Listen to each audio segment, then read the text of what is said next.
Okay, ഈ ഒരു video വളരെ ചെറിയൊരു വീഡിയോ ആയിരിക്കും. ഇതിനകത്ത് നമ്മൾ നോക്കുന്നത് സയ്യിദ്, ലോധി ആൻഡ് മിസ്ലേനിയസ് ആയിട്ടുള്ള കാര്യങ്ങൾ. ഓക്കെ, നേരത്തെ ചെയ്തതിൻ്റെ ബാക്കിയൊരു കണ്ടിന്യൂഷൻ എന്ന നിലയിലാണ് വരുന്നത്. ഇതിലും PYQ ആണ് വരുന്നത്. തിയറി പാർട്ട് ഓൾറെഡി നമുക്കവിടെ അപ്ലോഡ് ആയിട്ടുണ്ട്, ഞാൻ ഡിസ്ക്രിപ്ഷനിൽ ഇട്ടേക്കാം. അപ്പോൾ ആദ്യത്തെ ക്വസ്റ്റ്യൻ SSC CGL 2014 ക്വസ്റ്റ്യനാണ്. Which dynasty was started by Khizr Khan? Khizr Khan ഏത് ഡൈനാസ്റ്റിയാണ് സ്റ്റാർട്ട് ചെയ്തതെന്ന് ചോദിച്ചിരിക്കുന്നത്. ആൻസർ ഏതാണ് വരുന്നത്? സയ്യിദ് ഡൈനാസ്റ്റി. സയ്യിദ് ഡൈനാസ്റ്റി ആരെ സ്റ്റാർട്ട് ചെയ്തത്? കിസർ ഖാനാണ്. അടുത്ത question, dash made the Agra capital of his empire? SSC CGL 2019. Important ആയിട്ടുള്ളൊരു ക്വസ്റ്റ്യൻ ആണ്. ഓക്കെ, ആഗ്രേനെ ആരാണ് ക്യാപിറ്റലായിട്ട് എടുത്തെന്ന് ചോദിച്ചിരിക്കുന്നത്. അതും ഡൽഹി സുൽത്താനേറ്റിലാണ്. ഡൽഹി സുൽത്താനേറ്റ് ആരാ വരുന്നത്? സിക്കന്ദർ ലോധിയാണ്. സിക്കന്ദർ ലോധിയാണ്. Okay, when did Ibrahim Lodi become sultan of Delhi?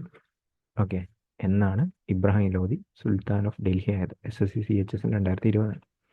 Okay, നമുക്കറിയാം 1526 ബാറ്റിൽ ഓഫ് പാനിപ്പത്തിൽ ബാബറുമായിട്ട് ഫൈറ്റ് ചെയ്യുന്ന ആരാണ്? ഇബ്രാഹിം ലോധിയാണ്. അങ്ങനെയാണ് ആളുടെ എന്ത് നഷ്ടപ്പെടുന്നത്? പദവി നഷ്ടപ്പെടും. അപ്പോൾ അതിനു മുമ്പ് 1917 ഡൽഹിയുടെ സുൽത്താനായിട്ട് വരുന്നത്. SSC CHS 2020 ക്വസ്റ്റ്യൻ ആണ്. അടുത്ത ക്വസ്റ്റ്യൻ ആണ്, who among the following was the last ruler of Delhi, Lodhi dynasty of Delhi? SSC MTS 2021 ആരാ വരുന്നത്? ഇബ്രാഹിം ലോധിയാണ്. നമ്മൾ പറഞ്ഞ പോലെ തന്നെ 1526 ബാബർ വരും. ബാബറുമായിട്ട് പാനിപ്പത്ത് വരും. പാനിപ്പത്ത് വരുമ്പോഴത്തേക്ക് ഇബ്രാഹിം ലോധി തോക്കും. അങ്ങനെ ഇബ്രാഹിം ലോധിയും ഡൽഹി സുൽത്താനേറ്റും അവിടെ അവസാനിക്കുന്നു. പിന്നെ പുതിയൊരു എംപയർ വരുന്നു, മുഗൾ സാമ്രാജ്യം വരുന്നു. ഈ ഒരു രീതിക്കാണ് വരുന്നത്.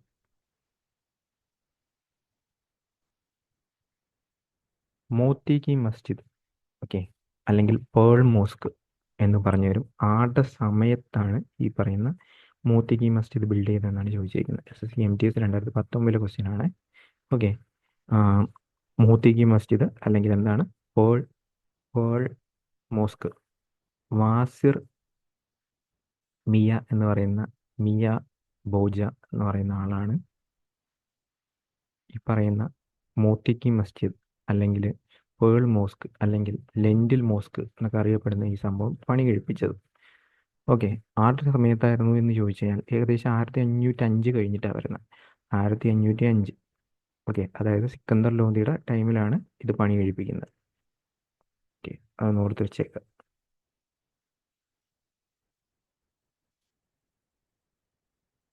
Which of the following sultanate of the sultan of Delhi sultanate Delhi transferred his capital from Delhi to Agra? SSC JE 2018. ഇതേ ക്വസ്റ്റ്യൻ തന്നെ നമ്മൾ കുറച്ച് മുമ്പ് കണ്ടായിരുന്നു. ഓക്കെ, ആരാ വരുന്ന? സിക്കന്ദർ ലോധിയാണ് ആഗ്രയിലോട്ട് ഷിഫ്റ്റ് ചെയ്തത്. അടുത്ത question, famous poet Amir Khusro was a contemporary of all except? Amir ഖുസ്രോവിൻ്റെ കേസ് എടുത്തു കഴിഞ്ഞാൽ മൊത്തം 7ഓളം വരുന്ന രാജാക്കന്മാരുടെ അണ്ടറിൽ എന്ത് ചെയ്തിട്ടുണ്ട്? വർക്ക് ചെയ്തിട്ടുണ്ട്. ഇത് SSC CGL 2014 ചോദിച്ചതാണ്. അപ്പോൾ ഇതിനകത്ത് വരുന്ന നിങ്ങളൊന്ന് ജസ്റ്റ് ലോജിക്കലായിട്ട് ആലോചിച്ചാൽ മതി. അലാവുദ്ദീൻ ഖിൽജി ഉണ്ടെന്ന് നമുക്കറിയാം. അതിൻ്റെ തൊട്ടും ജലാലുദ്ദീൻ ഖിൽജി ഉണ്ട്. ദെൻ ബൽബാൻ ഇൽത്തുമിഷ്. ഇതിൽ ഏറ്റവും ആദ്യം വരുന്ന ഇൽത്തുമിഷാണ്. സോ ഇൽത്തുമിഷിൻ്റെ ടൈമിൽ ആരില്ല? ഇൽത്തുമിഷിൻ്റെ കോർട്ടിൽ ആര് വന്നിട്ടില്ല? നമ്മുടെ അമീർ ഖുസ്രോ വന്നിട്ടില്ല. സോ ഇതിൽ ഓൾ എക്സെപ്റ്റ് എന്നാണ് ചോദിച്ചിരിക്കുന്നത്. ഇല്ലാത്ത ആരാണെന്ന് ചോദിച്ചിരിക്കുന്നത്. ആരാണ്? ഇൽത്തുമിഷാണ്. Whom in the following was popularly known as parrot of India അല്ലെങ്കിൽ തോത്ത ഐ ഹിന്ദ്? SSC MTS 2019. ആരാ വരുന്നത്? അമീർ ഖുസ്രോ ആണ് വരുന്നത്.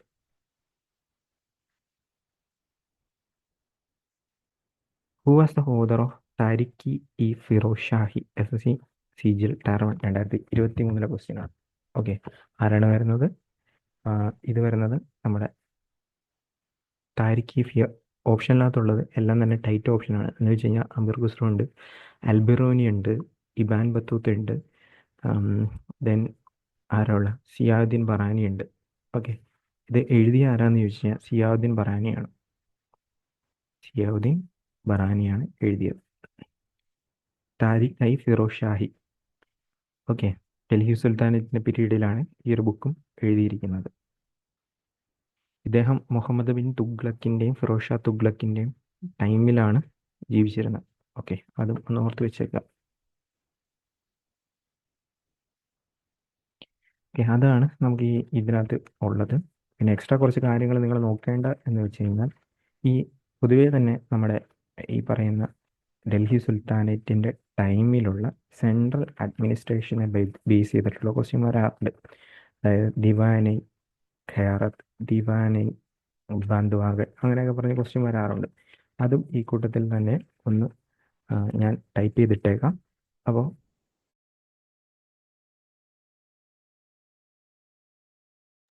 നമുക്ക് അതും കൂടി നോക്കിയിട്ട് നമുക്ക് ഈ ഒരു വീഡിയോ ഇവിടെ നമുക്ക് എൻഡ് ചെയ്യാം. അപ്പോൾ അതിനകത്ത് വരുന്നതാണ് ആദ്യത്താണ് ഡൽഹി സുൽത്താൻ ടൈമിൽ വരുന്നതാണ് ഒന്ന് ദിവാനെ ഇസാറത്ത്. ദിവാനെ ഇസാറത്ത് ഇതെന്ന് വെച്ച് കഴിഞ്ഞാൽ ഡിപ്പാർട്ട്മെന്റ് ഓഫ് ഫിനാൻസ് ആയിരുന്നു. ഡിപ്പാർട്ട്മെന്റ് ഓഫ് ഫിനാൻസ് ആയിരുന്നു. ഇതിന്റെ ഹെഡ് വാസിർ ആയിരുന്നു. അടുത്താണ് ദിവാനെ അരിസ്. ഇതെന്ന് പറയുമ്പോൾ മിലിറ്ററി ഡിപ്പാർട്ട്മെന്റ് ആയിരുന്നു. ഇതിന്റെ ഹെഡ് എന്ന് പറയുന്നത് അരീസ് ഐ മുമാലിക് ആയിരുന്നു. ഓക്കെ, അടുത്താണ് ദിവാനൈ ഇൻഷ. ദിവാനൈ ഇൻഷ എന്ന് പറയുന്നത് ഡിപ്പാർട്ട്മെന്റ് ഓഫ് കറസ്പോണ്ടൻസ് ആയിരുന്നു. ഓക്കെ, അടുത്ത ദിവാനൈ റിസാലത്ത്. ഈ ദിവാനൈ റിസാലത്ത് എന്ന് പറയുന്നത് ഡിപ്പാർട്ട്മെന്റ് ഓഫ് അപ്പീൽസ് ആയിരുന്നു. ഇനി വരുന്നതിൽ നമുക്ക് സത്യം പറഞ്ഞു കഴിഞ്ഞാൽ കുറച്ച് റൂളേഴ്സിൻ്റെ കൂടെ പേര് കണക്ട് ചെയ്തിട്ടാണ് വരുന്നത്. കാരണം ആ റൂളേഴ്സാണ് ഈ സംഭവം ഇൻട്രൊഡ്യൂസ് ചെയ്യുന്നത്. അപ്പോൾ ആദ്യം വരുന്നതാണ് അലാവുദ്ദീൻ ഖിൽജി ഇൻട്രൊഡ്യൂസ് ചെയ്യുന്നത് ദിവാനെ മുഷ്താഖ് രാജ്. എന്ന് വെച്ച് കഴിഞ്ഞാൽ ഡിപ്പാർട്ട്മെന്റ് ഓഫ് അരിയേഴ്സ് ആണ് ഈ പറയുന്ന ദിവാനെ മുഷ്താഖ് രാജ് വരുന്നത്. എന്ന് വെച്ച് കഴിഞ്ഞാൽ ഈ പറയുന്ന എല്ലാം തന്നെ ഡൽഹി സുൽത്താനറ്റിൻ്റെ ടൈമിലുള്ള സെൻട്രൽ അഡ്മിനിസ്ട്രേഷൻസ് ആണ്. ഇത് അലാവുദ്ദീൻ ഖിൽജിയാണ് ഇൻട്രൊഡ്യൂസ് ചെയ്യുന്നത്. ഓക്കെ, നമുക്ക് അലാവുദ്ദീൻ ഖിൽജി രണ്ടെണ്ണം ഇൻട്രൊഡ്യൂസ് ചെയ്യും. അതിലൊന്നാണ് ദിവാനെ മുഷ്താഖ് രാജ്, അടുത്താണ് ദിവാനെ റിയാസത്ത്. ദിവാനെ റിയാസത്ത്. ഓക്കെ, ദിവാനെ റിയാസത്ത് വരുന്നത് ഡിപ്പാർട്ട്മെന്റ് ഓഫ് കൊമേഴ്സ് ആണ്.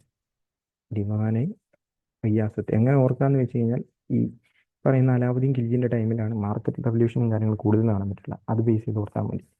അപ്പോൾ രണ്ടെണ്ണം അലാവുദ്ദീൻ ഖിൽജി. ഇനിയിപ്പോൾ ഒരെണ്ണം നമുക്ക് തുഗ്ലക്ക്, മുഹമ്മദ് ബിൻ തുഗ്ലക്കിനെ പഠിക്കാനുണ്ട്. ഒരു 3 ആരുടെയും പഠിക്കാനുണ്ട്, ഫിറോസ് ഷാ തുഗ്ലക്കിൻ്റെയും പഠിക്കാനുണ്ട്. ഓക്കെ, അപ്പോൾ മുഹമ്മദ് ബിൻ തുഗ്ലക്കിൻ്റെ കേസ് എടുത്തു കഴിഞ്ഞാൽ ദിവാനെ കോഹി. ദിവാനെ കോഹി എന്ന്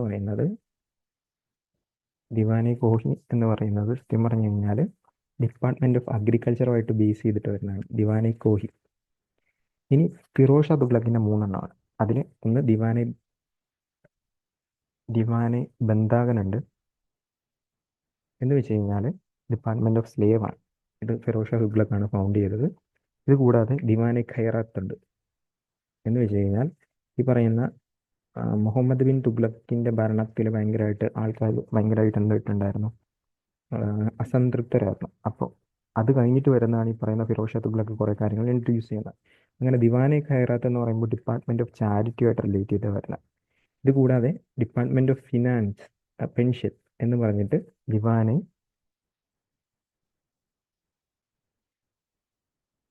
ദിവാനെ ഇസ്തിയാക്ക് എന്ന് പറയുന്ന ഒരു സംഭവം ഉണ്ടായിരുന്നു.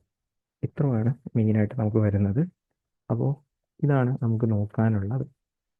അപ്പോൾ നമുക്ക് ഈ വീഡിയോ ഇവിടെ വൈൻഡപ്പ് ചെയ്യാം. Okay, thank you.